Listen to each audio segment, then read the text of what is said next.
आज के इस क्वेश्चन आंसर सीरीज में आप सभी मित्रों का हार्दिक स्वागत है। दोस्तों, आज हम बात करेंगे बीएससी फर्स्ट ईयर के न्यू सिलेबस के अकॉर्डिंग, यानी जो 2021 और 22 में सेमेस्टर वाइज पैटर्न लागू हुआ है। तो आज हम बात करेंगे फर्स्ट सेमेस्टर पर, जिसमें आज का हमारा टॉपिक क्या होगा। हमारा आज का टॉपिक होगा fundamentals of chemistry. Fundamentals of chemistry पर बात करेंगे सेमेस्टर फर्स्ट के। जैसा कि आप सबको पता है कि एसपी स्टडी पॉइंट चैनल पर केमिस्ट्री की ऑलरेडी 14 से 15 क्लासें हो चुकी थी, जिनमें हमने इनऑर्गेनिक और ऑर्गेनिक का टॉपिक डिस्कस कर लिया था चैप्टर बाय चैप्टर। अब आप सबकी एक रिक्वायरमेंट आई थी, सर हिंदी और इंग्लिश दोनों लैंग्वेज में वीडियो लेकर आइए, ताकि जो हिंदी मीडियम के स्टूडेंट हैं उनको भी कुछ क्वेश्चन जो हैं वो समझ में नहीं आते थे इंग्लिश में। ठीक है, तो आप सभी के रिक्वायरमेंट पर हमने हिंदी और इंग्लिश का कॉम्बिनेशन वीडियो बनाया है, या कॉम्बिनेशन क्लास क्वेश्चन आंसर का सीरीज दिया है, ताकि आप सब लोग के काफ़ी समझ में आ सके। तो आज हम सीरियल बाय सीरियल डिस्कस करेंगे। स्टार्ट कर रहे हैं फर्स्ट चैप्टर के एमसीक्यू पर। ठीक है, फर्स्ट चैप्टर से स्टार्ट करेंगे। फर्स्ट चैप्टर आपका क्या था, molecular polarity and weak chemical forces थे। ठीक है, तो इसमें आज हम एमसीक्यू टाइप प्रश्न सॉल्व करेंगे। क्या सॉल्व करेंगे? एमसीक्यू टाइप प्रश्न सॉल्व करेंगे। चलिए स्टार्ट करते हैं आज की क्लास, जो आपके न्यू एग्जाम पैटर्न पर है, और ये फर्स्ट सेमेस्टर के लिए हम प्रिपेयर हो रहे हैं। फर्स्ट सेमेस्टर के लिए प्रिपेयर हो रहे हैं। ठीक है, चलिए क्लास को स्टार्ट करते हैं। आपका पहला चैप्टर रहा है, पहला चैप्टर आपका क्या है, molecular polarity and weak chemical forces. ये आपका पहला चैप्टर है, और इस पर आज हम सॉल्व करेंगे एमसीक्यू टाइप प्रश्न, यानी ऑब्जेक्टिव टाइप प्रश्न।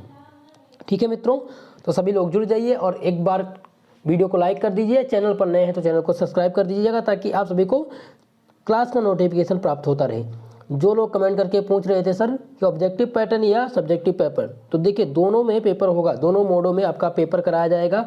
देखिए कुछ प्रश्न जो रहेंगे वो एमसीक्यू टाइप प्रश्न रहेंगे, और कुछ जो होगा वो लिखित होगा। कुछ यूनिवर्सिटी, यानी कि जैसे अवध यूनिवर्सिटी, जो अवध यूनिवर्सिटी अयोध्या से संबंधित है, उनका पेपर जो होगा वो ऑब्जेक्टिव पैटर्न पर होगा और लिखित पैटर्न पर। दोनों टाइप के प्रश्न एग्जाम में पूछे जाएंगे। ठीक है, अब जो आपका अति लघु उत्तरीय प्रश्न आता था, तो अति लघु उत्तरीय प्रश्न नहीं आएगा, उस पर पूछा जाएगा एमसीक्यू टाइप प्रश्न। और जो लघु उत्तरीय प्रश्न है और दीर्घ उत्तरीय प्रश्न हैं, यानी कि शॉर्ट आंसर और लॉन्ग आंसर, ये पूछे जाएंगे और एमसीक्यू टाइप प्रश्न पूछा जाएगा। ठीक है, और जिनमें अभी ये क्राइटेरिया नहीं लागू हुआ है, जिनमें अभी तक ऑब्जेक्टिव पैटर्न ही चल रहा था, तो उनकी यूनिवर्सिटी में ऑब्जेक्टिव पैटर्न ही लागू है और ऑब्जेक्टिव प्रश्न ही कराए जाएंगे।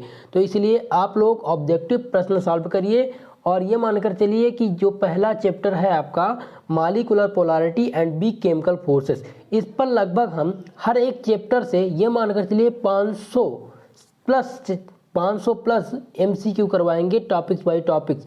यानी कि किसी भी टॉपिक से ऐसा कोई प्रश्न नहीं छूटेगा जो आपको ना पता हो। ठीक है, उन सभी का एमसीक्यू हम करवा देंगे। और अब आपको नए तरीके से, यानी आपकी जो सीरीज़ चलेगी, ये टेस्ट सीरीज़ होगी, उसमें आपका एक्सप्लेनेशन भी दिया जाएगा। लास्ट में आप एक्सप्लेनेशन भी पढ़ सकते हैं आंसर के बाद। चलिए स्टार्ट करते हैं आज की क्लास, और आज आपको कुछ खास देखने को मिलेगा। तो लास्ट में आप सभी लोग कमेंट करके ज़रूर बताएंगे कि इसमें आपको आज कुछ डिफरेंट था पहले की क्लास में और अब की क्लास में। चलिए पहला प्रश्न सॉल्व करते हैं। पूछा गया है, which of the following compound has the zero dipole moment. यानी कि जीरो डाइपोल मोमेंट पूछा गया हिंदी में समझ लेते हैं कि निम्नलिखित में से किस यौगिक का द्विध्रुव आघूर्ण शून्य है। तो द्विध्रुव आघूर्ण आपको बताना है कि इनमें से किसका द्विध्रुव आघूर्ण क्या होगा, शून्य होगा। आप लोग को जल्दी से इसका आंसर करना है। इसके बाद में आंसर करने के बाद आपको हम बताएंगे कि डाइपोल मोमेंट आखिर में होता क्यों है, होता क्या है, डाइपोल मोमेंट क्या होता है। कुछ टॉपिक्स हैं जो हम प्रयास करेंगे कि इसी वीडियो में आपको बताते चलें। ठीक है, चलिए प्रश्न नंबर 1 का आंसर आप लोग करेंगे, जल्दी से आंसर करिए।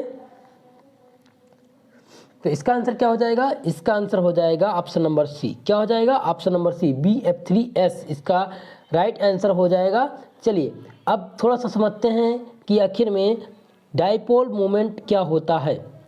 BF3S जो होता है उसमें क्यों डाइपोल मोमेंट शून्य होता है।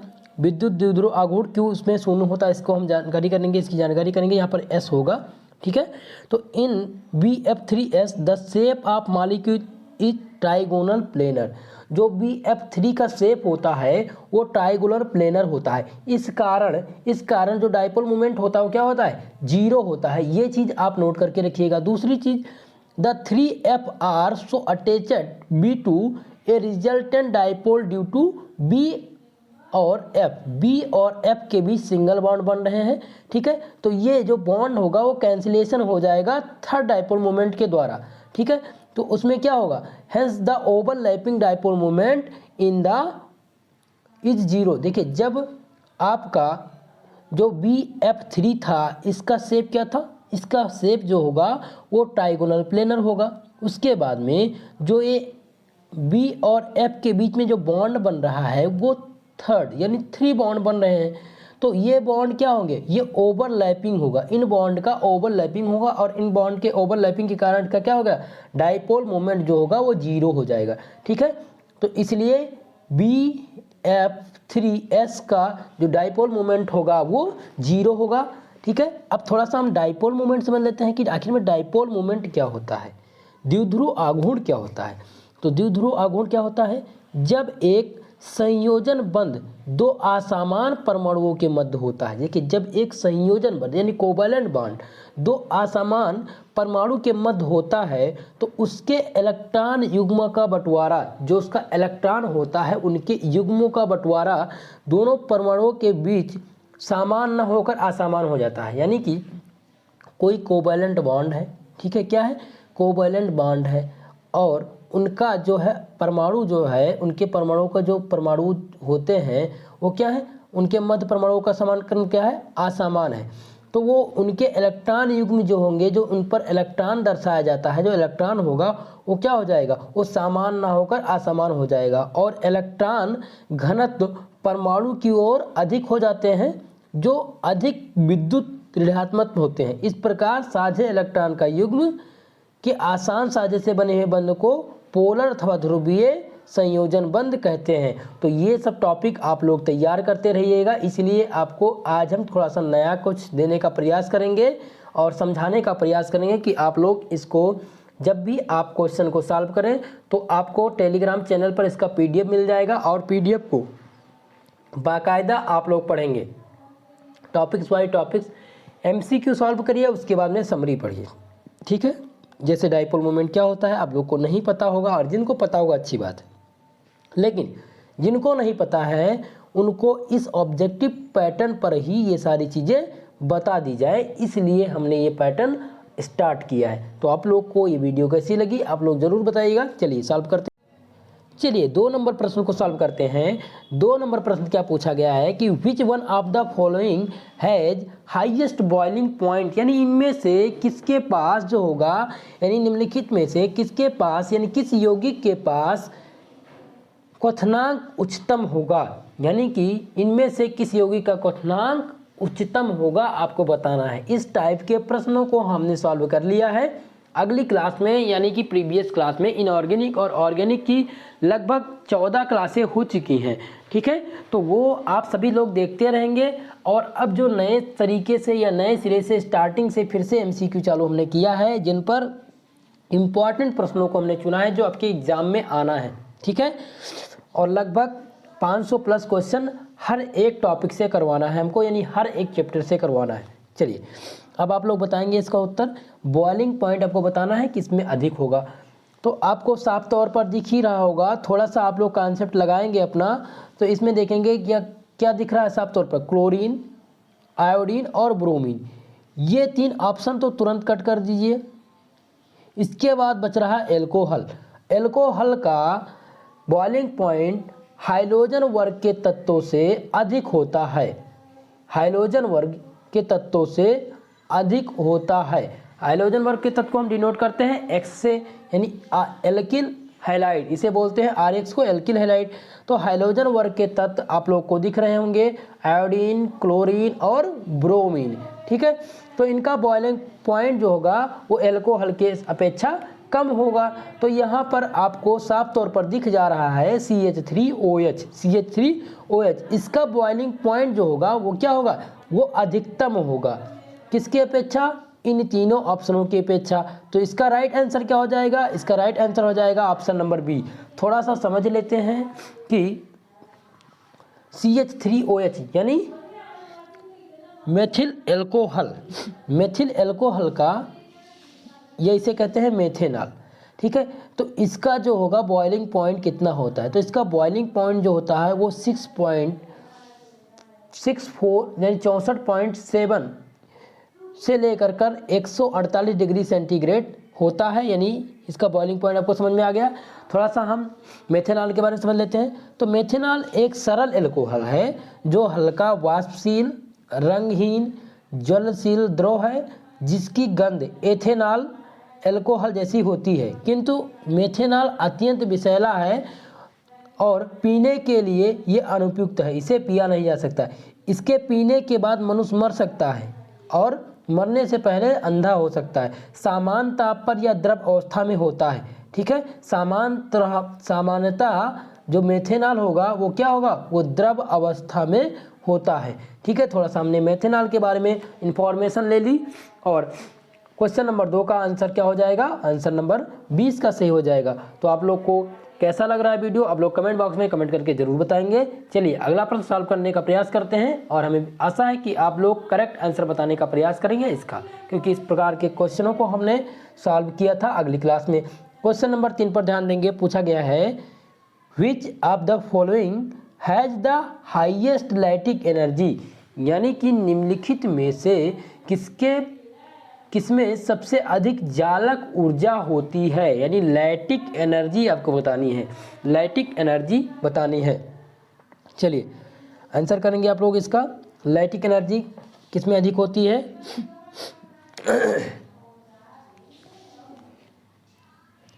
आंसर करेंगे जल्दी से इसका। क्वेश्चन नंबर 3 का सही आंसर क्या हो जाएगा, जल्दी से आंसर करेंगे। चलिए क्वेश्चन नंबर 3 का सही आंसर हो जाएगा ऑप्शन नंबर डी, यानी कि MgO is the right answer. Question number 3 MgO में क्या होगी, अधिक जालक ऊर्जा होती है। थोड़ा सा हम जालक ऊर्जा समझ लेते हैं कि आखिर में लैटिक एनर्जी क्या होती है। तो लैटिक एनर्जी क्या होती है, द लैटिक एनर्जी इज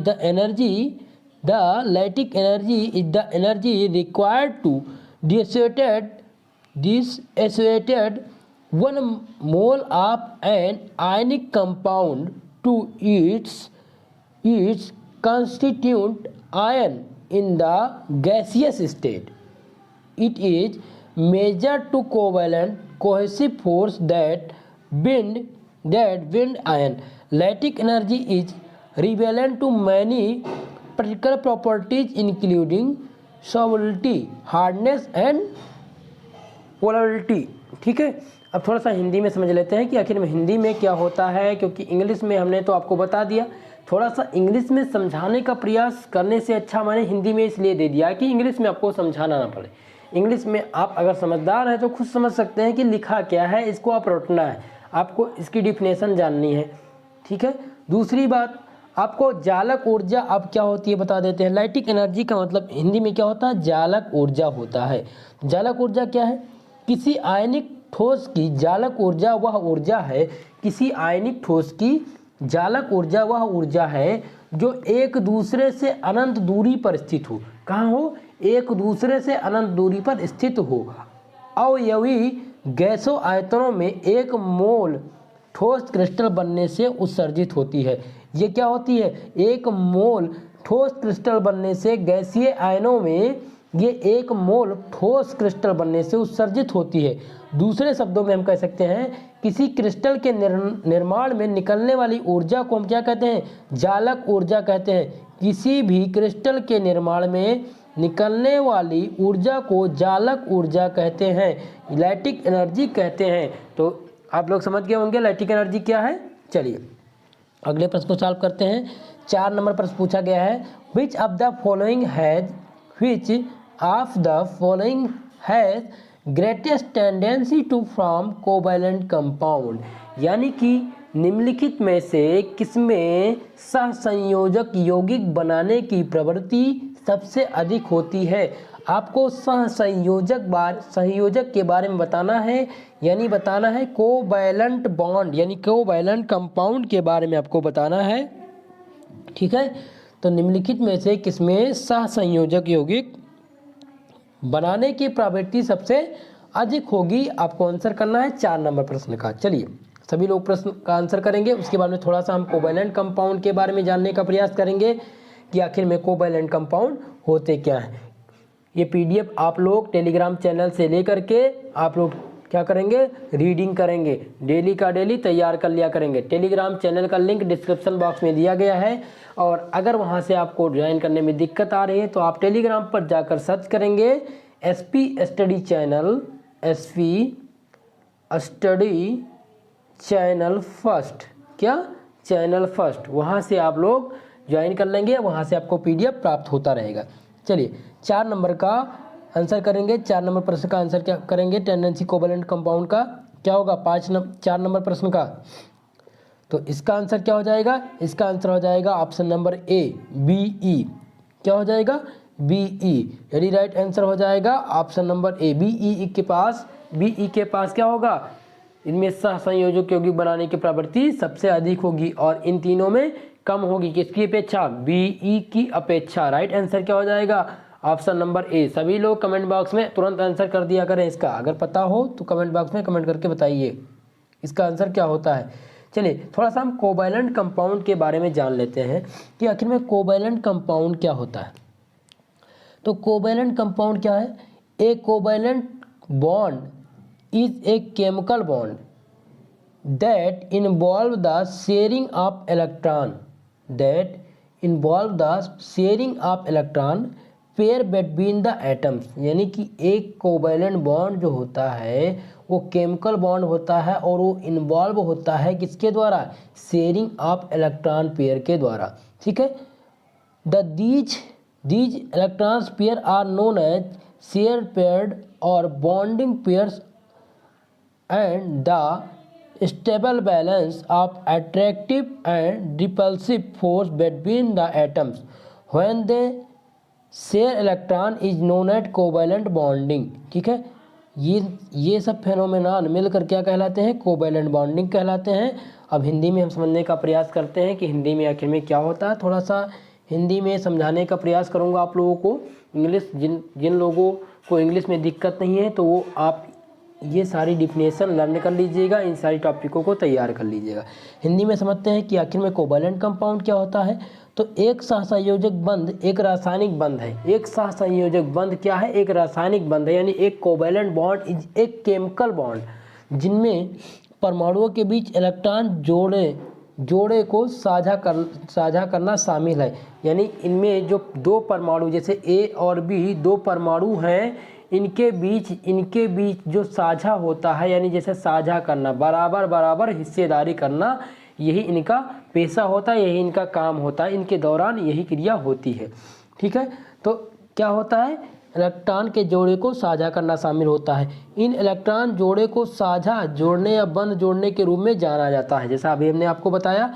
और परमाणुओं के बीच आकर्षण और प्रतिकर्षण बलों का, इसमें जब ये दोनों साझा करेंगे, इनमें आकर्षण और प्रतिकर्षण बल का क्या होगा, उत्सर्जन होगा। आकर्षण बल और प्रतिकर्षण बल का स्थिर संतुलन जब वो इलेक्ट्रॉन को साझा करते हैं, इस प्रकार के संयोजन बंध के रूप में जाना जाता है, यानी कोवैलेंट बॉन्ड के रूप में जाना जाता है। इस प्रकार की जो फेनोमेनन जब भी आप देखेंगे, सबसे पहले आप ध्यान रखेंगे कि कोवैलेंट बॉन्ड एक केमिकल बॉन्ड होता है, इनके बीच में इलेक्ट्रॉन की शेयरिंग होती है। ठीक है, और इलेक्ट्रॉन साझा करते हैं ये एक दूसरे से। दूसरी बात जब ये इलेक्ट्रॉन साझा करते हैं तो इनमें आकर्षण और प्रतिकर्षण बल का स्थिर संतुलन बना रहता है इलेक्ट्रॉन साझा करने के दौरान, इलेक्ट्रॉन पेयरिंग के दौरान। तो इस सब प्रक्रिया को हम क्या कहते हैं, सहसंयोजन बंध कहते हैं, यानी कोवैलेंट कंपाउंड कहते हैं। राइट आंसर क्या हो जाएगा, कोवैलेंट बॉन्ड का राइट आंसर कोवैलेंट बॉन्ड ही होगा। ठीक है, चलिए ये सारी चीज़ें आप लोग तैयार करते रहेंगे। आगे बढ़ते हैं, क्वेश्चन को सॉल्व करते हैं। क्वेश्चन नंबर 5 क्या होगा, hydrogen bonding is strongest in यानी कि हाइड्रोजन बॉन्ड आपको बताना है, हाइड्रोजन बॉन्डिंग जो होगी वो सबसे मजबूत किसमें होगी। तो हाइड्रोजन, ये बड़ा इम्पॉर्टेंट प्रश्न है और इस प्रश्न को आप लोग को बताना है, थोड़ा सा समझ के आप लोग आंसर करिएगा। Hydrogen bonding is strongest in, चलिए आंसर करेंगे आप लोग हाइड्रोजन बॉन्डिंग का। क्वेश्चन नंबर 5 का आंसर करेंगे। देखिए क्वेश्चन नंबर 5 का आंसर आपको बता देते हैं। क्वेश्चन नंबर 5 का आंसर हो जाएगा ऑप्शन नंबर सी। जब भी फ्लोरीन और फ्लोरीन के बीच का जो बॉन्ड होता है वो बड़ा ही स्ट्रांग बॉन्ड होता है, वो काफ़ी इम्पॉर्टेंट बॉन्ड होता है। तो इसका आंसर क्या हो जाएगा, इसका आंसर हो जाएगा ऑप्शन नंबर सी हो जाएगा। चलिए थोड़ा सा हम समझते हैं हाइड्रोजन बॉन्डिंग के बारे में, उसके अंदर आपको बताते हैं किस प्रकार से स्ट्रॉन्गेस्ट बॉन्ड बनाता है। हाइड्रोजन बॉन्ड क्या होता है, हाइड्रोजन बॉन्ड क्या होता है, a hydrogen bond is a primarily electrostatic force of attraction between a hydrogen atom which is covalently bounded to more electronegative atom or a group and another electronegative atom bearing a lone pair of electron, the hydrogen bond of acceptor। ठीक है, तो ये रही hydrogen bond की परिभाषा। थोड़ा सा हिंदी में समझने का प्रयास करेंगे हम लोग। हिंदी में हाइड्रोजन बंध एक इलेक्ट्रोनेगेटिव परमाणु, हाइड्रोजन बंध जो होता है एक इलेक्ट्रोनेगेटिव परमाणु और नाइट्रोजन, ऑक्सीजन या फ्लोरीन से जुड़े एक हाइड्रोजन परमाणु के बीच डाइपोल डाइपोल बल का परिणाम होता है। क्या होता है, डाइपोल डाइपोल बल का परिणाम होता है। यह खास तौर पर संयोजी बंध अंतरा आणविक हाइड्रोजन बंध लगभग 20 गुना शक्तिशाली होता है।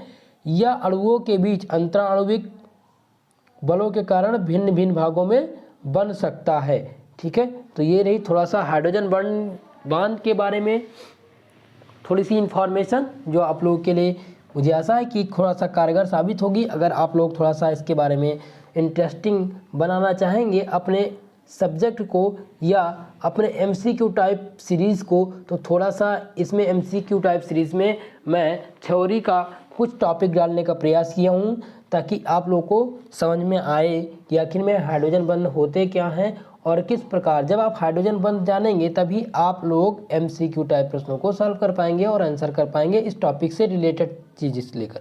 ठीक है, चलिए 6 नंबर प्रश्न सॉल्व करते हैं। 6 नंबर प्रश्न है कि the maximum number of hydrogen bonds formed by each water molecule, यानी कि प्रत्येक पानी के अणु द्वारा बनने वाली हाइड्रोजन बॉन्ड की अधिकतम संख्या कितनी होगी। Hydrogen, the maximum number of hydrogen bond formed by each water molecule. Answer करेंगे क्वेश्चन नंबर 6, तो इसका आंसर हो जाएगा ऑप्शन नंबर डी, 4 होगा। देखिए प्रत्येक पानी के अणु द्वारा बनने वाले हाइड्रोजन बॉन्ड की अधिकतम संख्या क्या होगी, 4 होगी। अधिकतम पूछा गया है। ठीक है, तो अधिकतम, मैक्सिमम और मिनिमम ये ध्यान रखेंगे। तो अधिकतम संख्या कितनी होगी, 4 होगी। थोड़ा सा समझते हैं। देखिए जो पानी है, पानी का एक अणु अधिकतम 4 हाइड्रोजन बंध में भाग ले सकता है। पानी का जो एक अणु होता है वो अधिकतम 4 हाइड्रोजन बंधों में भाग ले सकता है, क्योंकि ये हाइड्रोजन पर एकांकी जोड़े का उपयोग करके 2 बंध स्वीकार कर लेता है और 2 हाइड्रोजन दान कर देता है। तो पानी का एक अणु 4 हाइड्रोजन बंध में भाग ले सकता है और ये क्या करेगा, 2 बंधों को स्वीकार कर लेगा और 2 हाइड्रोजन परमाणु को दान कर देगा, यानी डोनेट कर देगा। ठीक है, तो ये रही थोड़ा सा आपके वाटर मॉलिक्यूल को लेकर के जानकारी कि वाटर मॉलिक्यूल में मैक्सिमम आपके हाइड्रोजन मॉलिक्यूल में अधिकतम जो बॉन्ड बनते हैं, यानी maximum number of hydrogen bond formed by each molecule. जैसे कोई एक मॉलिक्यूल है वाटर का, एक मॉलिक्यूल, उसमें अधिकतम जो हाइड्रोजन बॉन्ड की अधिकतम संख्या कितनी होगी, 4 होगी। ठीक है, तो थोड़ा सा हमने अधिकतम संख्या के बारे में जान लिया कि 4 होगी और ये कैसे होती है। ये 2 ऑक्सीजन के पास होती है और 2 हाइड्रोजन क्या करता है, वाटर मॉलिक्यूल क्या करता है, हाइड्रोजन को डोनेट कर देता है। ठीक है, चलिए अगले पर ध्यान देते हैं। क्वेश्चन नंबर 7 पूछा गया है, ये आप पीपीटी आप लोग ध्यान से पढ़िएगा, आपको क्लास के बाद आपको टेलीग्राम चैनल पर मिल जाएगा। चलिए क्वेश्चन नंबर 7 दिया गया है, in solid argon the atoms are held together by, मतलब कि ठोस आर्गन में परमाणु एक साथ बने रहते हैं। तो ठोस आर्गन में परमाणु एक साथ बने रहते हैं वान डेर वाल फोर्स के कारण। किसके कारण, वान डेर वाल फोर्स के कारण। राइट आंसर इसका क्या हो जाएगा, ऑप्शन नंबर सी हो जाएगा 7 नंबर प्रश्न का। क्यों हो जाएगा, थोड़ा सा हम समझ लेते हैं कि आर्गन जो होता है गलनांक और क्वथनांक कम होता है, इसलिए देखिए आर्गन का जो गलनांक और क्वथनांक जो होता है वो कम होता है, इसलिए ठोस आर्गन में परमाणु वान डेर वाल ताकतों के द्वारा बने रहते हैं, यानी वान डेर वाल फोर्स के द्वारा बने रहते हैं। क्यों बने रहते हैं, क्योंकि उसमें गलनांक और क्वथनांक कम होता है, इसलिए वो वान डेर वाल फोर्स के साथ बने रहते हैं। तो इतना चीज़ आपको समझ में आ गया, इसलिए इसका आंसर क्या हो जाएगा, आंसर नंबर सी हो जाएगा क्वेश्चन नंबर 7 का आंसर। चलिए आगे बढ़ते हैं, थोड़ा सा और देखते हैं वान डेर वाल फोर्स क्या है। तो वान डेर वाल फोर्स एक सामान्य शब्द है जिसका इस्तेमाल अणुओं के बीच अंतरा आणविक बल, इसका वान डेर वाल फोर्स का इस्तेमाल कहाँ करते हैं, अंतर आणविक बलों के आकर्षण को परिभाषित करने के लिए, तथा वान डेर वाल्स दो प्रकार के होते हैं। वान डेर वाल्स बल जो है वो दो प्रकार के होते हैं। कौन कौन से होते हैं, अंतरा आणविक और यानी कि लंदर फैलाव बल और मजबूत ध्रुवीय अध्रुवीय बल। ठीक है, तो ये आप लोग समझ गए वान डेर वाल फोर्स के बारे में थोड़ा सा जानकारी। अब आगे समझते हैं, अगले क्वेश्चन को सॉल्व करते हैं। अगला प्रश्न, चलिए अगला प्रश्न है क्वेश्चन नंबर 8 है। क्वेश्चन नंबर 8 पूछा गया है, which of the following compound has the maximum dipole moment. ये प्रश्न अभी हमने सॉल्व किया है और मैंने डाइपोल मोमेंट के बारे में थोड़ा सा बताने का प्रयास किया था आप लोग को, तो हमें आशा है कि आप लोग जरूर इसका आंसर करने का प्रयास करेंगे। चलिए इसका आंसर क्या हो जाएगा, इसका आंसर हो जाएगा option number C, CH3Cl the right answer question number 8। थोड़ा सा इसका ऑर्डर समझ लेते हैं। देखिए जो dipole moment maximum dipole moment in चारों ऑप्शनों में कैसे होता है, तो आप लोग ध्यान रखेंगे सबसे अधिक, ठीक है, इन चारों यौगिकों में सबसे अधिक होगा CH3Cl का, उसके बाद में CH2Cl2 का, उसके बाद में CHCl3 का और उसके बाद में CCl4 का। ये किसका फार्मूला है, CHCl3, आप लोग कमेंट करके बताइए। और दूसरा है CCl4, तो CCl4 है ये कार्बन टेट्राक्लोराइड का, और ये CHCl3 किसका फार्मूला है, जल्दी से आप लोग बताएंगे। तो ये किसका फार्मूला है, ये क्लोरोफॉर्म का फार्मूला है, ठीक है। तो इसका आंसर क्या हो जाएगा, इसका आंसर हो जाएगा option number C, question number 8 का सही आंसर सी हो जाएगा। आप लोग इसके ऑर्डर को ध्यान रखेंगे, मैंने इस ऑर्डर को इस पीपीटी में मेंशन कर दिया है ताकि आप लोग कभी भी गलती ना करें आंसर करने में। Order of decreasing dipole moment is CH3Cl, CH2Cl2, CH3Cl और CCl4, ठीक है, ध्यान रखेंगे आप लोग। चलिए अगला प्रश्न सॉल्व करते हैं। नवा प्रश्न क्या पूछा गया है, नवा प्रश्न पूछा गया है, the low solubility of BaSO4 in water is due to, मतलब कि पानी में BaSO4 की कम विलेयता किसके कारण होती है। तो अब इसका आंसर करेंगे आप लोग, क्वेश्चन नंबर 9 की किसके कारण होती है, चलिए आंसर करेंगे आप लोग। तो इसका आंसर हो जाएगा ऑप्शन नंबर सी, यानी high value of lattice energy के कारण क्या होती है, पानी में BaSO4 की विलेयता कम होती है। किसके कारण, high value of lattice energy के कारण। High value lattice energy of BaSO4 cases low solubility of BaSO4 in the water, ठीक है। तो आप लोग इसको सॉल्व करते रहेंगे। इसका आंसर हो जाएगा ऑप्शन नंबर सी। चलिए अगले प्रश्न पर ध्यान देते हैं। अगला प्रश्न क्या पूछा गया है, क्वेश्चन नंबर 10 पूछा गया है कि पोलर कोवैलेंट बॉन्ड, क्या पूछा गया है, polar covalent bond is present in which molecule, यानी ध्रुवीय सहसंयोजक बंध किस अणु में मौजूद होते हैं, ध्रुवीय सहसंयोजक बंध किस अणु में मौजूद होते हैं। तो ये मौजूद किसमें होते हैं, तो ये मौजूद होते हैं HCl में मौजूद होते हैं, और इन तीनों कंपाउंडों में नहीं मौजूद होते हैं, यानी नहीं उपस्थित होते हैं। तो इसका थोड़ा सा हम व्याख्या देख लेते हैं कि इसका कारण क्या है कि HCl में ध्रुवीय सहसंयोजक बंध अणु मौजूद क्यों होते हैं। तो समझते हैं। देखिए HCl एक ध्रुवीय सहसंयोजी आबंध है। सबसे पहले आप ध्यान रखेंगे कि हाइड्रोक्लोरिक अम्ल एक ध्रुवीय संयोजी आबंध है। हम जानते हैं कि धात और अधात सहसंयोजन बंध बनाते हैं। यहाँ पर धात होगा, ठीक है, धात और अधात मिलकर कोवैलेंट बॉन्ड बनाते हैं। यहाँ पर H और Cl दोनों तत्व क्या हैं, अधात हैं।